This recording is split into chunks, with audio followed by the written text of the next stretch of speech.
Uno de los debates también de los historiadores, sobre todo venezolanos, es ese dualismo entre Miranda y Bolívar, las actitudes, la incomprensión tal vez a Miranda que viene de manejar ejércitos en Europa, la actitud de Bolívar un poco más temperamental. ¿Qué pasó realmente y cómo calificar a uno y a otro en esa historia de Venezuela? Se produjo un choque generacional que era inevitable.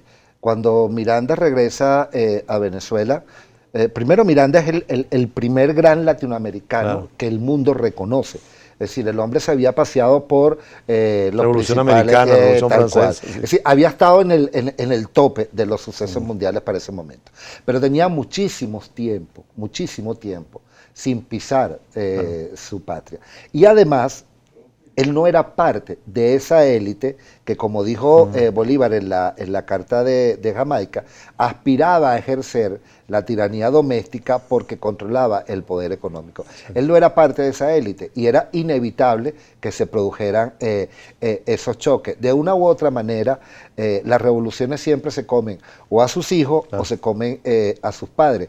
Y personajes como el Libertador, era muy consciente, siempre lo fue, de que el liderazgo no podía compartirse en función de llevar adelante el proyecto que tenía Impéctore.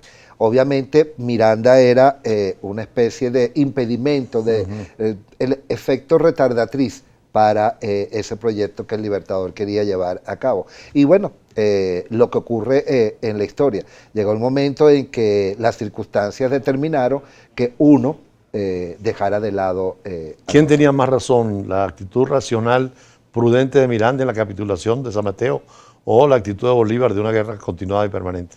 Lo que pasa es que Miranda era una persona que había entendido bien los ires y venires propios de la guerra en el terreno.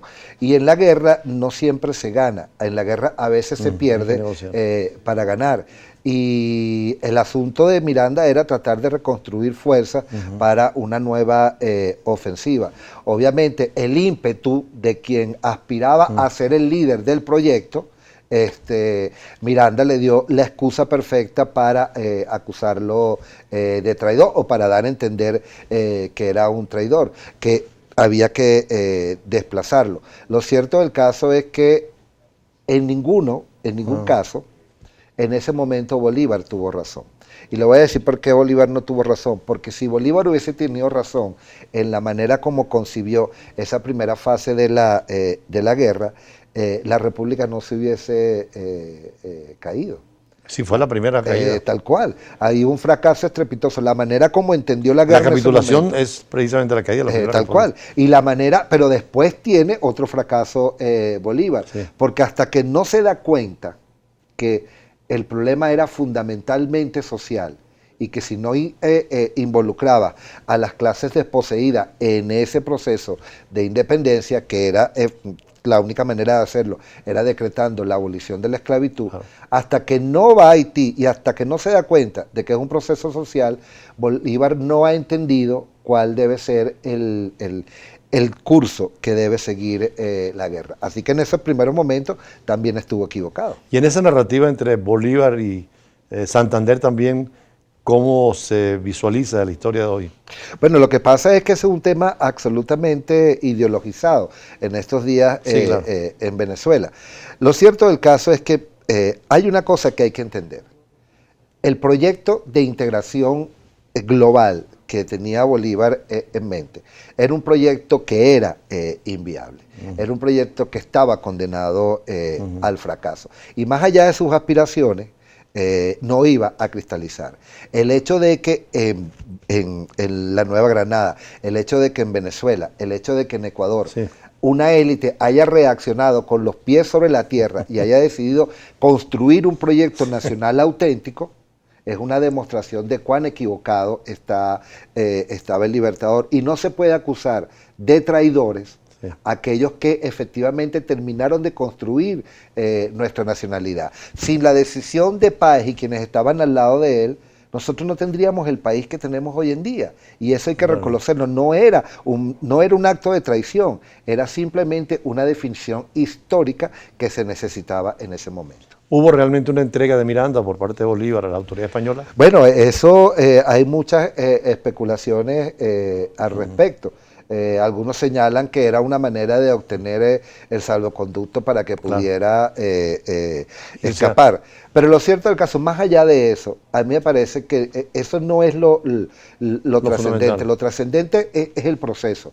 Era un liderazgo que no podía entender a la República y era un liderazgo que sí tenía un proyecto nacional que aspiraba a construir. Era inevitable que esos liderazgos se enfrentaran y era inevitable que uno de ellos, que en este caso es representado por Miranda, fuera desplazado. Y era tan heroica realmente la actitud cuando Bolívar se va a Nueva Granada y llega hasta Caracas en una carrera gloriosa.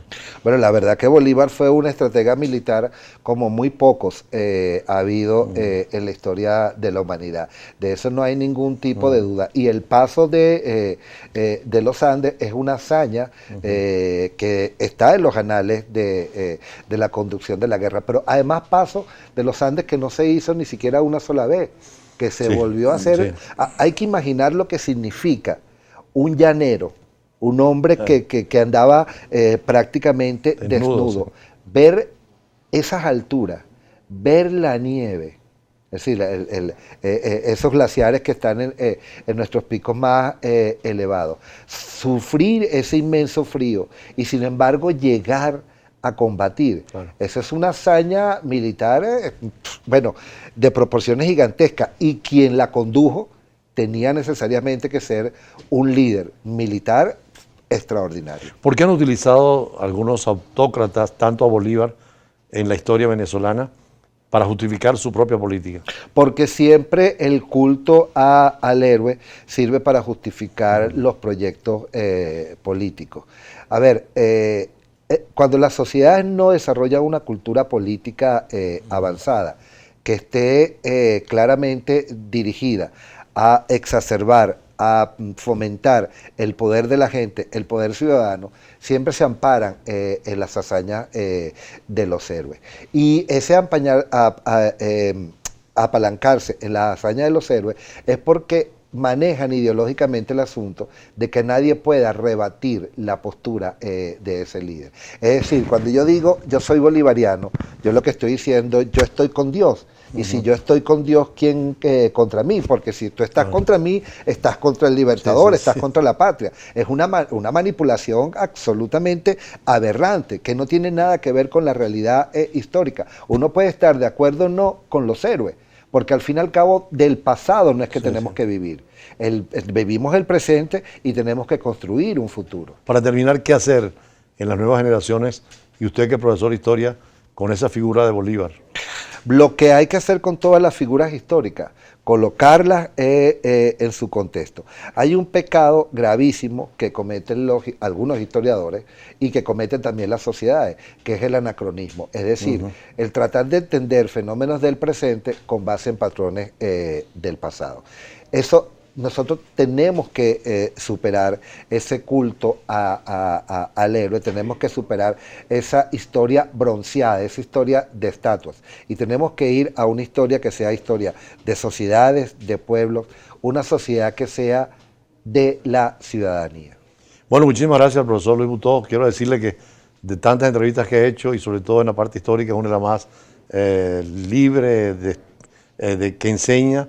Y me voy a permitir pedírsele a mis amigos de la revista Diplomacia transcribirla, porque creo que es una enseñanza extraordinaria y una visión como debe ser de la historia. Muchas Sobre gracias. todo en estos tiempos que hay que revalorizar en su tiempo y en sus circunstancias los héroes y también mostrar un camino a la nueva generación. Así que muchísimas gracias, profesor. Lo felicito por este enfoque tan interesante. Y seguimos en otras áreas de la política y las relaciones internacionales. Vamos a una de las potencias de China ahora con especialistas en la materia. Regresamos.